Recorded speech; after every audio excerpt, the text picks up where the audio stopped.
Welcome back to the Us Girls Basketball Podcast, where we hear from real women, real ballers, and real stories.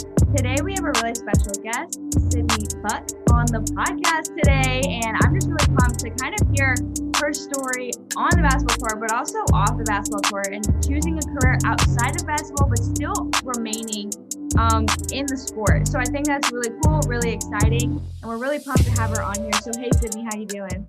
Yeah, hey, thanks so much for having me. Yes, we're pumped. So before we get started, kind of give us a little introduction about who you are, even where you played, and just kind of what you're doing right now. Yeah, sounds good. So my name's Sydney Buck. I grew up in Fort Wayne, part of a great basketball community. You know, you meet a lot of cool people, Emma being one of them. The basketball community in Fort Wayne is just awesome. So I went to Homestead High School, had a pretty good career there, was fortunate enough to go through the recruiting process, and ultimately signed to play at Butler University in Indianapolis. Played there for 4 years, graduated in 2018 with a degree in finance. And now I work in investments and really love that. And then on the side, I also do some basketball commentary for the Butler women's games and some Ball State women's games. So still staying involved in the game. I'm a basketball junkie. So yeah, really happy to be here and talk about my journey.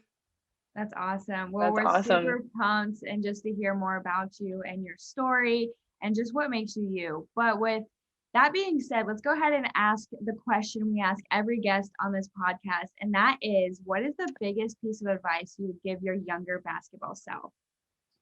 Yeah, this is actually a pretty easy question for me. I've always struggled with self-confidence. And so I would definitely tell my younger basketball self, like, just be confident in yourself, be confident in your abilities. Looking back, I didn't realize how good I actually was until it was too late and I was done playing. For some reason, I don't know if it's just my personality, I'm a little more reserved, a little more unsure of myself at times. So self-confidence was something that I struggled with. And I think if I would have realized that a little bit earlier, how good I was, I think my career could have been even better. So that's definitely something that I would tell myself and any other young girls out there that might be struggling with that. Yeah, no, real quick with that, it's funny because like now that I'm stepping into the coaching role, I've been saying that to players recently, but I've been like kind of wording it because I think I didn't realize that I was in that same mindset when I was playing. Like now that I play, like that I'm not playing competitively anymore, I'm playing so free and I'm doing things that like I practiced my whole life to do. And I'm like, why didn't I not do this when I played? Like, it's like, what? So one of my point guards that I'm coaching right now, she's struggling with confidence. And it's just a constant of like what I try to remind her of, because in practice, she's the best ball handler. Like if you look at her, I'm like, girl, you can handle the ball. Like you're really good. And it's like, reward yourself. That's what I tell them. I'm like, you did not put all this work in to just like not do it on the court or not even try or not even give yourself that. So it's kind of like that, like gift to yourself. I try to give them like these little mindset nuggets that they can remember. And it's like, it's that gift to yourself, like give yourself that, because then in return, I'm like, to be honest with you, if you're not going to use in the game, why are you practicing so hard? You know what I mean? Like I'm giving her that kind of like motivation, like, come on now. So like when you said that, I was like, literally, I was just talking about that like yesterday to my players. So I'm like, girl, yes. Yeah, it's like funny because like my parents, coaches, like family, like everyone's telling me like, you're great, like believe in yourself and things like that. But for some reason, it just wasn't clicking. And you're so right. It's like if you're practicing and putting the work in, like you got to trust that and go out and do it in a game and just play freely. Yeah. Definitely. And I completely agree with that. I have definitely like fallen victim to the whole self-confidence thing, especially at my first college. The first 3 years, every year confidence went lower and lower, but more work was being put in. And I'm just like, I don't get it. Like, why is basketball so hard all of a sudden? Like, it's still 2 points for every layup you get. Like, it doesn't change every day. Like, I was just like, why is it getting so much harder? And ultimately I did do my transfer decision and I had 1 year left. And I don't, just playing with a free mindset and knowing like, hey, you have the capabilities. 2, you're already on a team that wants you already have the scholarship. And 3, you have a team and a coaching staff that like supports you. That's literally all you need. It's kind of just downing yourself like, hey, you know what? I got the abilities, I got the talents, I got the support. Have fun. At the end of the day, have fun. I mean, I've said it on multiple podcasts, and I'll say it again. Basketball is only basketball for so long in everyone's life. And if you have the abilities to play overseas, awesome, keep going. But at the end of the day, if you're not enjoying it, the opportunities you do have in the moment, it kind of takes away the fun out of it. But then same for me, I kind of fell victim knowing towards the end of my career, like, hey, this is fun. I can do this, whatnot. Sometimes you do wish you could go back, but then this is what we're also doing for this generation here coming up. It's going to be hard, but don't forget that self-confidence. Enjoy the time you do have, because it could be taken away in an instant. Yeah, totally. No, big time. So Sydney, you are definitely somebody who has had a lot of success in your life, just even with playing with Butler, getting to play Division I, just in high school, just as a person in general. So I have a question for you. It's kind of loaded, but what would you say is like your definition of success, and has this changed? So like as a player, did you have a certain definition of success versus now that you're out of it, and you've been able to experience success outside of basketball? So what would you say would be your definition? Has it changed, and what would that be? Yeah, that's a really, really great question. I think it did change over my career, both as a basketball player and outside of basketball. I think early on, and this is just a part of like being young in general, but you kind of think of success around like wins and losses. Mhm. So, if you're winning, if you're scoring a lot of points, like you're successful, but that's not really the case necessarily. And I started to realize that going into college, I came from a really good high school program, didn't lose very many games. And then I get to Butler and we're losing more games than we're winning during the season. So that was like a really big adjustment and a really big mindset shift, because early on in my freshman year, it started to bleed over into other areas of life. Like we're losing basketball games, I'm not playing well, I feel like a loser, things like that. But then it kind of shifted, and I started to think about success more about like how you're impacting other people in a positive way. And so not totally putting your identity in the sport and in the game, but putting it more on, trying to be the best version of yourself, trying to impact people in a positive way, be respectful, things like that. So I started, even though we're losing a game, or if I'm not playing well in practice, still trying to be that encouraging teammate, trying to stay positive, be a positive person. And then that helped to bleed over into other areas of life. And I think especially younger girls now, like everything is a comparison, and comparison on money or status or looks, like anything like that. And that's how a lot of people define success, I think. And I think it just needs to be shifted to more internally focused and just focusing on being a good person and impacting people in a good way. For sure. And going off of that, and a lot of the things you said, I think could apply to this question, but I didn't know if you had anything that like another example or whatnot. But if maybe a high school player came up to you and is like, I'm really struggling. Like, I feel like I'm not successful right now. Like, I feel like I'm, like you said, like a loser. Like, I feel like this, but really when you see them, they're focusing only on, like you said, the wins and the losses, or like their points per game or that. What would you say to them that would maybe shift their mindset? Or like, what would you tell them to put their focus more on while still trying to be the best basketball player that they can be? Yeah, I would just say focus more on the internal and what you can control in yourself, because a lot of wins and losses, honestly, like there's a lot of luck involved and there's things outside of your control that can happen. And so if you're putting all your success in a win or a loss, it might be out of your control either way. So I just think like looking internally and trying to be the best version of yourself, like if you're controlling that, then that should translate into wins eventually. And again, it's not all about the game of basketball, it's about other areas of life and just how you interact with others and how you love others and things like that. Yeah, no, that's awesome. Definitely. I think that's awesome. And I instantly thought of like these professional basketball players like Russell Westbrook, Kobe Bryant, may he rest in peace. But how like after games, even if they would win, they would say, we didn't win because we had so many team turnovers, or the series isn't finished yet, so we're not celebrating yet, even though we just got this win. Like it is so much more than that current 40 minutes of basketball that you're playing, because like Chris McLaughlin had just said the other day in her podcast, if your work ethic isn't matching your goals, you're not going to be able to succeed. You're not going to be able to match it. But not only that, I also really, really appreciate how you said, and it proves in your storyline too, Sydney, don't put your whole identity in basketball. I mean, if you're fully confident that you want to and you can, like, go for it. I'm not shooting anyone down. That's not my message here. But it is important to know your self-worth outside of basketball.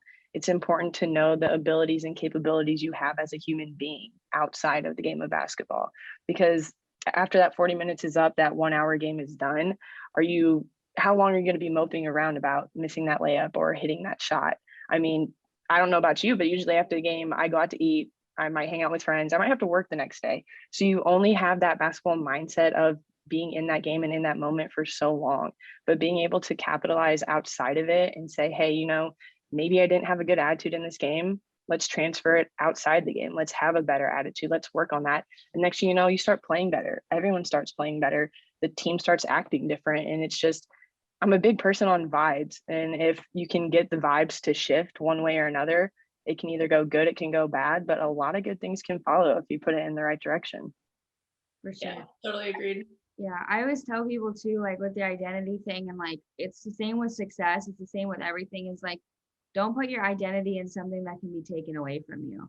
So it's like with basketball, one day it's gonna end for everybody. Like it's the same with me. Like I can't put my identity in this podcast because the podcast, I mean, one day the internet might shut down. You don't know. You know what I'm saying? Like those types of things, like even like a job, like I can't put my identity in a job because I could get fired. The business could get, go under. It could, like all of those things. There's so many material things that we put our identity in with, with just our life and stuff like that. So it's like success. I feel like there's so many different definitions of it because it's success in work, success in sports, success in relationships, like all of those things. But it's like, I feel like with success, it's just like, are you happy? You know what I mean? Like with what you're doing. I think that's something so important. And like, I definitely, as a player, sometimes focus too much on success of like, oh, I get to play college basketball, or I like,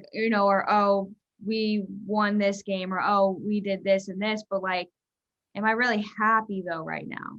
It's like, it's that type of thing. So I think that's a really good perspective from both of you. So not to switch gears here, but let's talk about your career outside of basketball. Obviously being so basketball focused and obviously playing at the Division I level, like pretty much your identity is basketball. Like that is just something that's very, very true. Did you have any challenges switching gears from basketball and going to something completely different? Or were you excited about it? A mix of both? What was your kind of like journey with that? Yeah, that's another great question because I kind of went through a lot of stages. Honestly, throughout my senior year, I was pretty burnt out. I was ready to be done, ready for a change. College basketball is a grind at any level, but Division I is just, you have no breaks. It's nonstop. Like it's exhausting physically and mentally. So I was ready for a change. I think I was really excited to get my career started outside of basketball. And like I said earlier, I'm a big basketball junkie, but I was so burnt out to where like for a while, I didn't even enjoy watching basketball on TV, like, which is just crazy if you know me.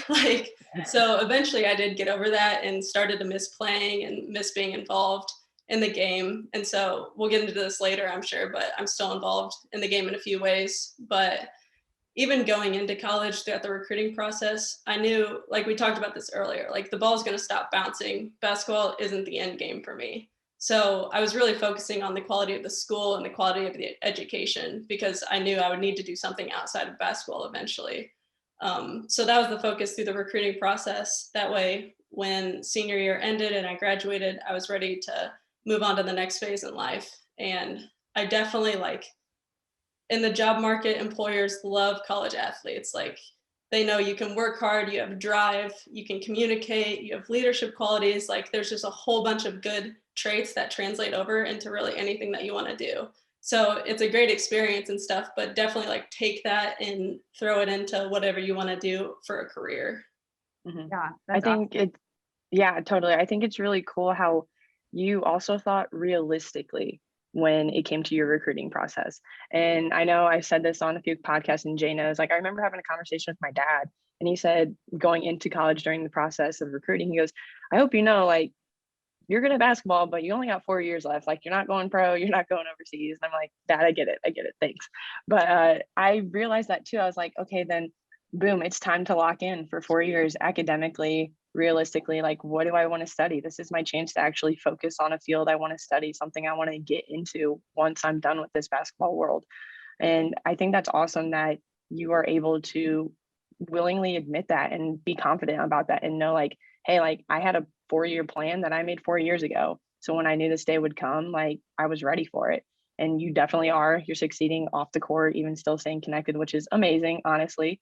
But I think it's awesome to say towards this crowd that we're going to, be realistic with your dreams. Like, you can shoot for the sky. I'm not saying that, but it comes to a point in time, know your surroundings, know your resources and what you got going for you.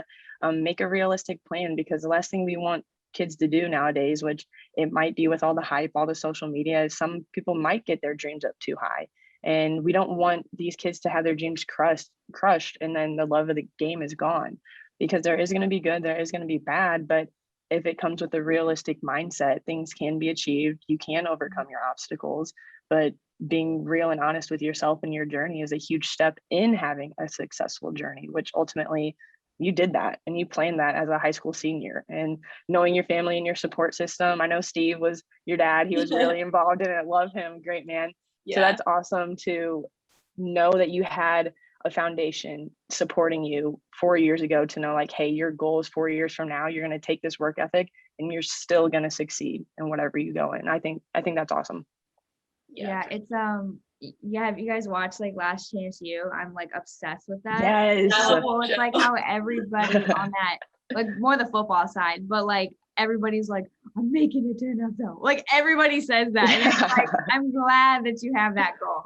But like, it's just funny because it's like everybody says it, but from the outside looking in. It's yeah. hard, like you said, it's totally good to have those goals. And if you put your mind to it, you can achieve it. Like, I probably could have played overseas, but honestly, I didn't want to. I was ready to move on. Like, so things can change. So you always need to have like a realistic backup plan, I think. Exactly. And I think that was really hard for me growing up, because I'm so goal oriented and so like optimistic that it's like, obviously I believe if you set your mind to it, you can do it. You know what I mean? But it's like, where do you draw the line to somebody and like kind of break their heart a little bit and be like, okay, realistically though, you might not make the WNBA, but let's go play overseas. You know, like you said, like there's those options or whatever. But yeah, it's definitely tricky for sure. But yeah, I love what you had to say there, especially with kind of you talking about you felt burnout and you're like, I didn't even want to watch the games anymore.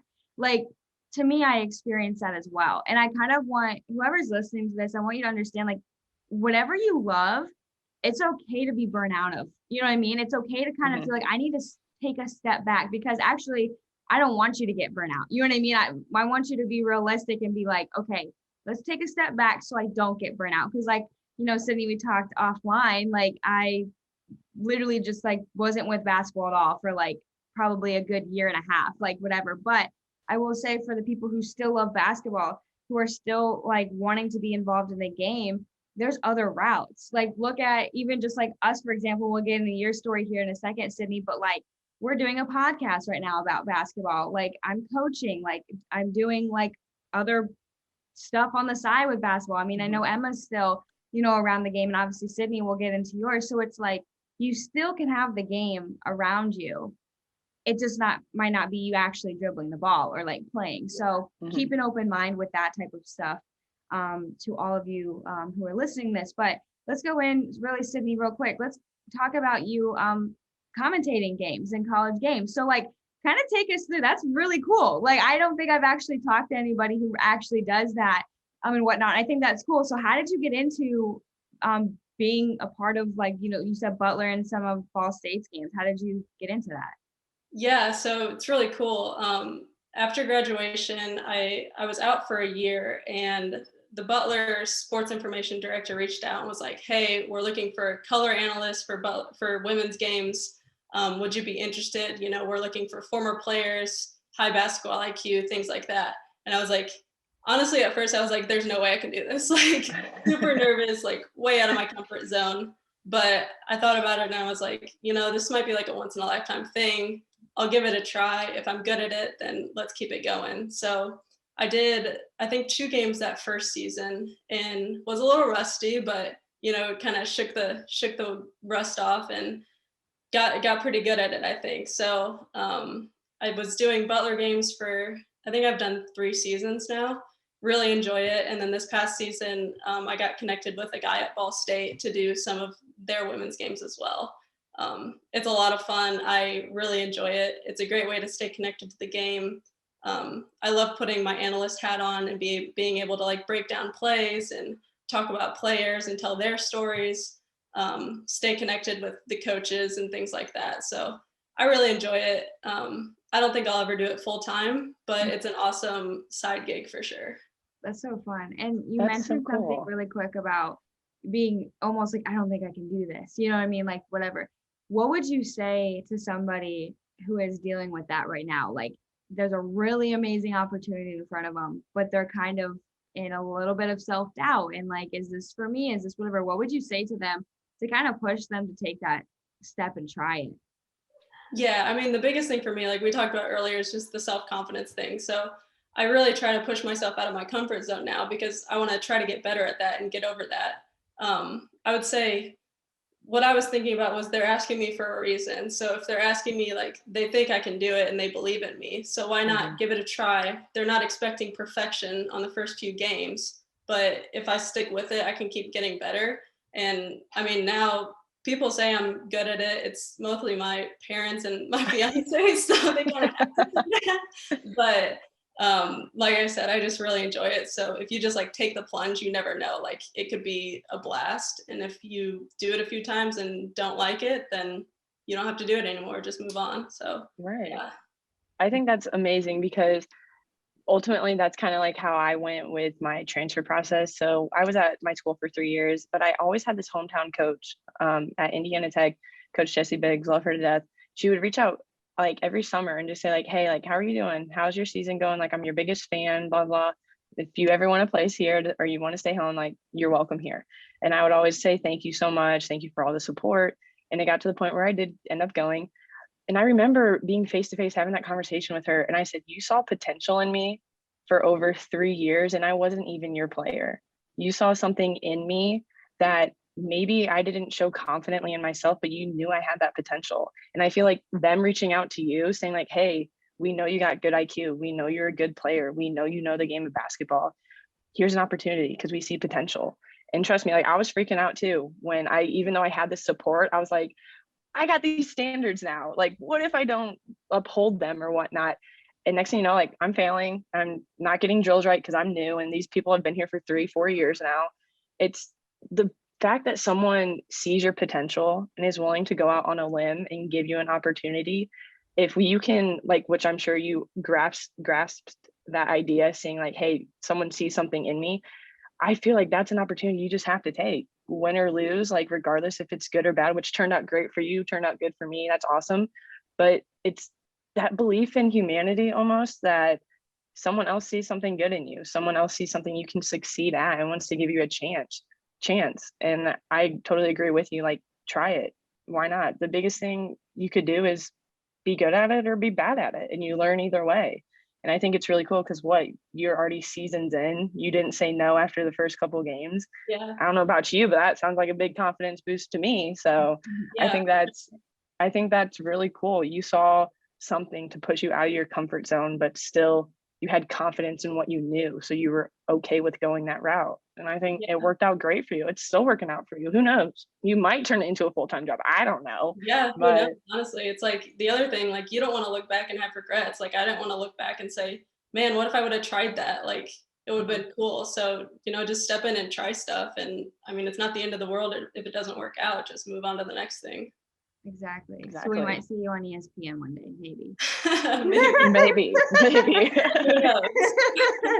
I love it. Well, that's awesome. Yeah, for real though, it's like if someone sees potential in you, like kind of run with it. You know what I'm saying? Even if you don't believe in it, it's like obviously if that person approached you, it's not like you guys were, because a lot of times when this happens, it's not like you were in conversation about it before. It comes out of almost nowhere in a sense. So it's like if you were on their mind and they took the time to reach out to you and say the things they did, I don't think they're lying about it. You know what I'm saying? Like it's kind of like we just talked about earlier, like it's almost like a gift. Like give yourself that gift of trying. Give yourself that gift of like, okay, well, I've been blessed with this skill set or with this position. Like what, like it's like we talk about, like if the door opens, take it. Like it's opening for you. So that is amazing.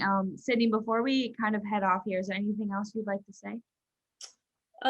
Nothing too big. Just, if you be realistic with your goals, if you're not pursuing something in basketball, there are ways to stay involved in the game. Like you can coach, you can do the commentary, you can even do like refereeing if you're interested in that. Like there are so many ways that you can stay involved in the game. So pursue those, and yeah, don't be afraid to try new things.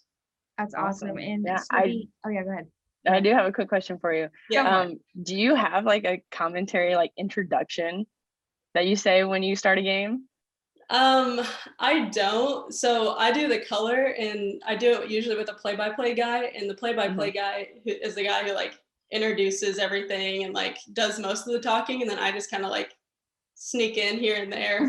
Yeah. One time my parents were giving me a hard time because one of the first games I did was a Butler game, and I just was like saying things, and a girl hit a three in another girl's face, and I said like, "Oh, hand down, man down," and they were like giving me the hardest time for that. I was like, I don't know, that just came out. Like that's something I would say. So yeah, that's awesome. No, that's literally what I would say. Like listening to those ESPN commentaries, like they're always saying stuff like that, literally hand down, man down, or who knows, sometimes they even scream words and they get replayed the next day and we're like, what are they even talking about? So it's the ultimate excitement. Make it your own type of thing. So yeah, it's fun. That's awesome. Love that. Well, Sydney, if someone has any questions for you about your story, your career now, or even commentating, what's some social media links that they can reach you at? Yeah, so I'm on Instagram at just Sydney Buck and the number 2. So SYDNEY BUCK and then 2. That's probably the best place. So yeah, give me a follow and feel free to ask any questions. Sweet. Sounds awesome. Well, thank you so much, Sydney, for joining the podcast. It was so great getting to know you and hearing your story more. And I know you brought some really powerful insight to, the game. And I know a lot of women here who are listening to this are definitely going to, find some really good advice from that. So really happy to have you on. With that being said, make sure to rate and review this podcast, as well as share it with anybody who might need this story and the advice that Sydney shared. Definitely some really good wisdom here. So listen to this podcast and share it for sure. And with that being said, we will see you guys next week.